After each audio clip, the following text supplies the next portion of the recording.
डॉबरेनर के त्रिक नियम की विफलता के बाद नए वैज्ञानिक म्यूजिक के शौकीन न्यूलैंड ने 1866 में अष्टक नियम दिया। उस समय लगभग 56 तत्व खोजे जा चुके थे, जो डॉबरेनर के समय 31 मात्र थे, और उन्हें याद रखना काफी मुश्किल भी हो रहा था। तब न्यूलैंड ने सभी तत्वों को उनके एटॉमिक मास के बढ़ते क्रम में रख दिया, और फिर उन्होंने क्या था, एक खास बात नोटिस की।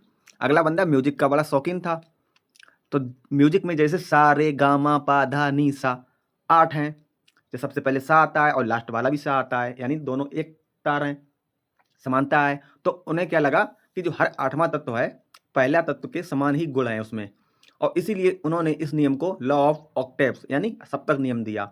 ऑक्टेव क्या है? ये शब्द म्यूजिक से ही लिया गया है, और म्यूजिक का बंदा शौकीन था, तो म्यूजिक के अनुसार सारे गामा पादा नी सा से सा, और लास्ट में भी सा, यानी पहला और 8वां दोनों ही समान, इसीलिए इसको लॉ ऑफ ऑक्टेव यानी सप्तक नियम कहा गया। तो संगीत के जो सुर थे, यानी जैसा 8वां स्वर पहले जैसा लगता है, ठीक उसी तरह तत्वों में भी उन्होंने देखा कि हर 8वां तत्व पहले जैसा ही बिहेवियर करता है, और उसके गुण एक समान है।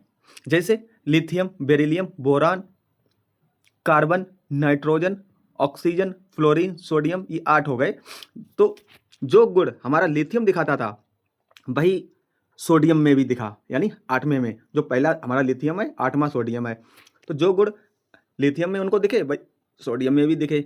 और चूंकि जो होते भी हैं, क्योंकि दोनों ही धातुएं हैं और दोनों ही पानी और ऑक्सीजन के साथ हाईली रिएक्टिव मेटल्स भी हैं, तो उन्हें लगा ये हमारा नियम सही जा रहा है, तो इसीलिए उन्होंने इस नियम को अष्टक नियम का नाम दे दिया।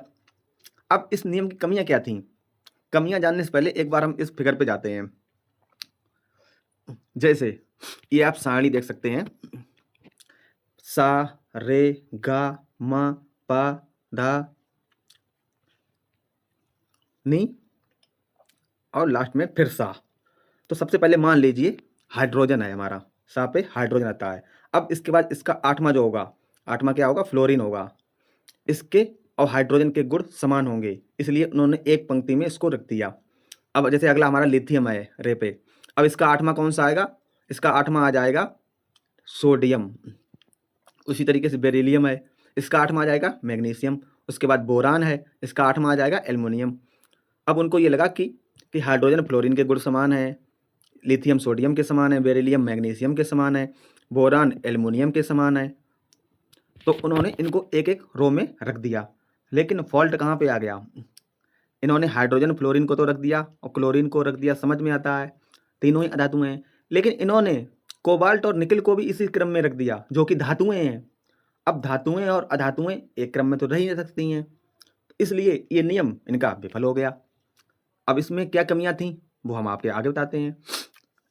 ये नियम पूरी तरह सफल रहा ही नहीं। अब कमियां थी, ये नियम कैल्शियम तक ही पहले नंबर पे तो चला, कैल्शियम के आगे ये नियम लागू ही नहीं हो पा रहा था।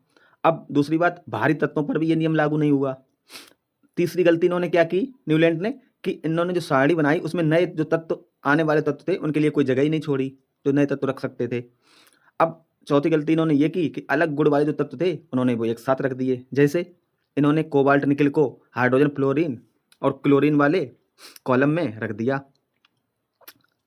हाइड्रोजन फ्लोरीन क्लोरीन, इसके बाद कोबाल्ट निकिल और ब्रोमीन, इनको पांचों को इन्होंने एक साथ रख दिया। जबकि कोबाल्ट और निकिल तो धातुएं हैं, हाइड्रोजन फ्लोरीन क्लोरीन ये सब अधातुएं हैं, इनको तो धातुओं के साथ अधातुएं नहीं रख सकते हैं, लेकिन इन्होंने रख दिया जो नहीं, इसलिए वैज्ञानिकों ने इसे बाद में रिजेक्ट कर दिया।